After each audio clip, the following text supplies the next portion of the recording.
Thank you so much. Yeah. Let's give a round of applause for Farah for putting this together. Yeah.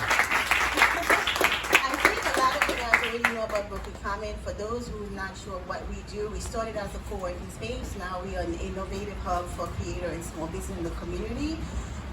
We have amazing event space and meeting room space and office space.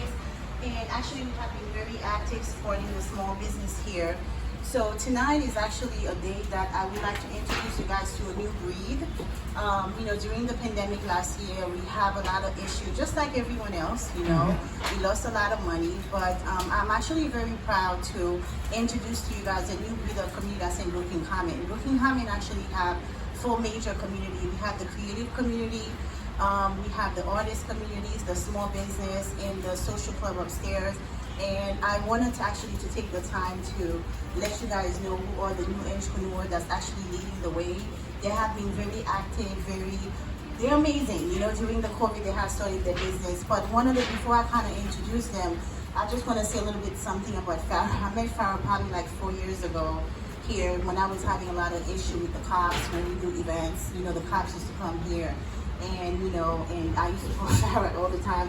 There's not a day when I call her, she doesn't pick up her phone and say, Joanne, I got you, what is it that you need? And even though she was not even a city council at that time. So I really appreciate her help and support for continuing showing love and support for the community here. And with that in mind, I want to let you guys know about introduce you guys to Tanya. That's the face that a lot of you guys are going to interact with. She's the director of partnership, so we do a lot of amazing events for the small community. And Tanya, I'll introduce you, then we could introduce the beauty industry. And to show you guys how supportive with Farah and her network.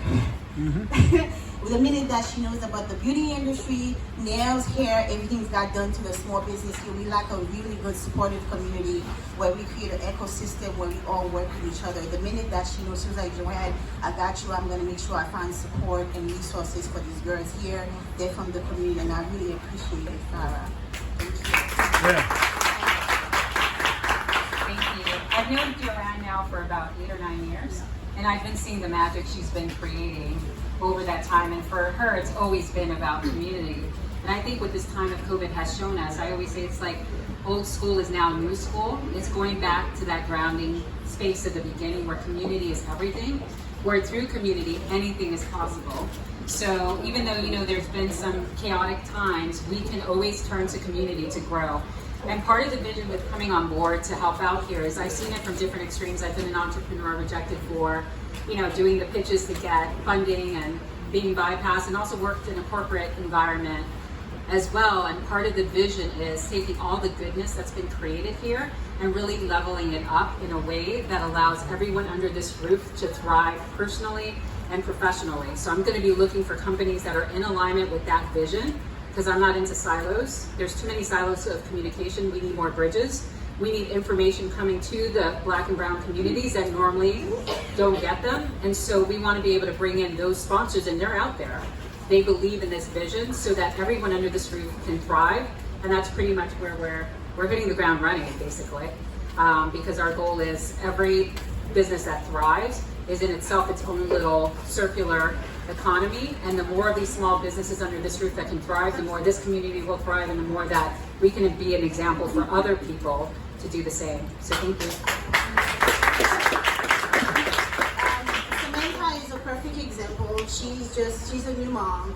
During COVID, a lot of them during last year, they was looking for space. A lot of business got shut down.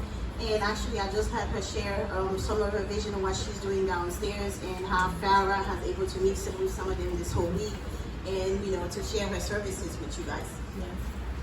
Even before I start, I kind of want to give an introduction to how I learned about Farah Lewis. So before anything, I'm an educator first. So I work in a high school in Coney Island. And my first introduction to Farah Lewis was actually, I'm an internship coordinator. So I had a Middle Eastern boy come to me, and I was just like, what is your internship? You've been doing all semester, you haven't been doing nothing. And he's like, I'm on a campaign for Farah Lewis. Like, my job, he's an 11th grade Middle Eastern boy. And he was just like, I knock on doors and I kind of educate people about Farah Lewis. And I was like, tell me more about who this is. And I thought it was really powerful, because this is a Middle Eastern boy telling me about being on a campaign for a Black woman. Yep. So like that was really important for me. But pretty much what I do downstairs, my business is called the Amulet Theory, and what I promote is mental health. So what I've created downstairs is a self-care room where you can come and shop. I would love for you to buy stuff, but you don't have to. You could come in and just kind of sit down and debrief. Right now we have a manifestation Monday, so I want people to come downstairs and write their intentions.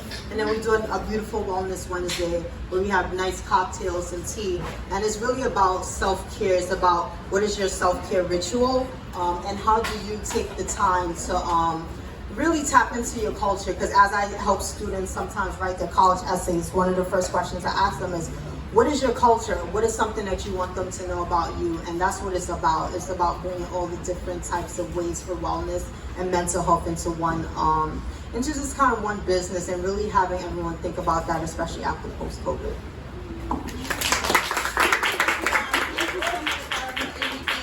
Again, if you guys have any question about booking, comment, you want to host anything, events, or have any question regarding our office space, the service that we offer, feel free to stop our table.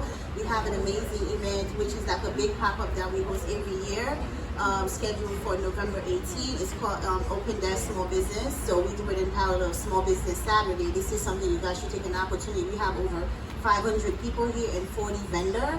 It's a great opportunity where we actually invite the internal and the external community to connect together. And thank you so much for the opportunity.